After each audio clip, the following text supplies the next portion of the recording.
যে প্রকৃত বুদ্ধিমান সেই আল কাইয়িসু মান দানা নাফসা, আল কাইয়িসু মান দানা নাফসা, ওই ব্যক্তি প্রকৃত বুদ্ধিমান যেই ব্যক্তি ওয়া আমিলা লিমা বা'দাল মাউত, যে ব্যক্তি দুনিয়াতে থাকা অবস্থায় আমল করে লিমা বা'দাল মাউত, মৃত্যুর পরবর্তী জীবনের জন্য। যেই ব্যক্তি মৃত্যুর পরে আমার কি পরিণতি হবে, আমি দুনিয়াতে এখন সুন্দরভাবে চলছে আমার জীবন, দুনিয়াতে যে কোনো জায়গায় যে কোনো হারাম কাজ যে কোনো হালাল কাজ আমি করি, অর্থাৎ আমার মন যা চায় সেটাই আমি করছি, কিন্তু ওটা আমি চিন্তা ফিকির করি না।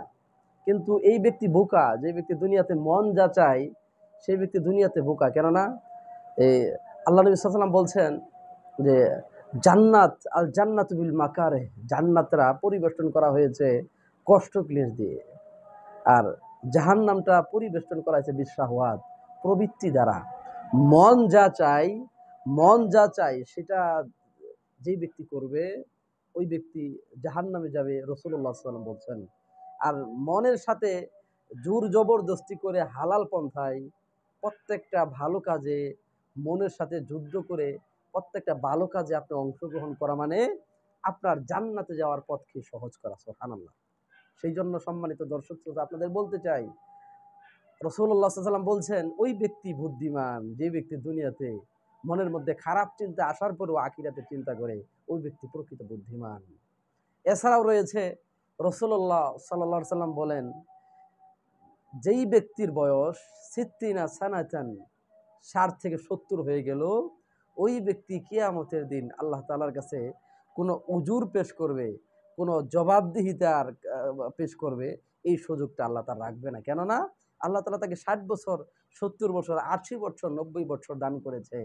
এই এত দীর্ঘ সময় দান করার পরে যদি আপনি বলেন মৃত্যুবরণ করার পরে যদি আল্লাহর কাছে বলেন, আল্লাহ আমি এই কাজে ব্যস্ত ছিলাম, ওই কাজে ব্যস্ত ছিলাম, অমুক কাজে ব্যস্ত ছিলাম, তমুক কাজে ব্যস্ত ছিলাম, তাহলে কিন্তু এই উজুর খাটবে না। কেননা আল্লাহ বলছেন আওয়ালাম নুআম্মিরকুম মা ইয়াতাযাক্কারু ফীহি মান তাযাক্কার ওয়া জাআকুমুন নাযীর।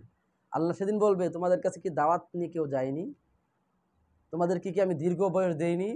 মা ইয়াতাযাক্কারু ফীহি মান তাযাক্কার ওয়া জাআকুমুন নাযীর, যখন উপদেশ গ্রহণ করতে চাইলে উপদেশ গ্রহণ করতে পারতে, কিন্তু তোমরা উপদেশ গ্রহণ করোনি। আজকে তোমাদের কোনো ছাড় নেই, আজকে জাহান্নামে যেতেই হবে, আজকে জাহান্নামে যেতেই হবে, আজকে তোমাদের কোনো ছাড় নেই। সম্মানিত ভাই, সেই জন্য রাসূলুল্লাহ সাল্লাল্লাহু আলাইহি ওয়াসাল্লাম আরেকটি হাদিস, আমারু উম্মতি মা বাইনা সিত্তিন ইলা সাবঈন ওয়া আকাল্লুহুম মা ইয়াজুযু যালিক। রাসূলুল্লাহ বলছেন, রাসূল সাল্লাল্লাহু আলাইহি ওয়াসাল্লাম বলছেন আমার উম্মতের অধিকাংশ মানুষ ৬০ থেকে ৭০ বৎসরের মধ্যে, ৬০ থেকে ৭০ বৎসরের মধ্যে মারা যাবে। তবে অল্প সংখ্যক লোক যারা ৬০ বা ৭০ অতিক্রম করে। আসুন সর্বশেষে বলতে চাই, প্রকৃত বুদ্ধিমান আমরা হতে চাই।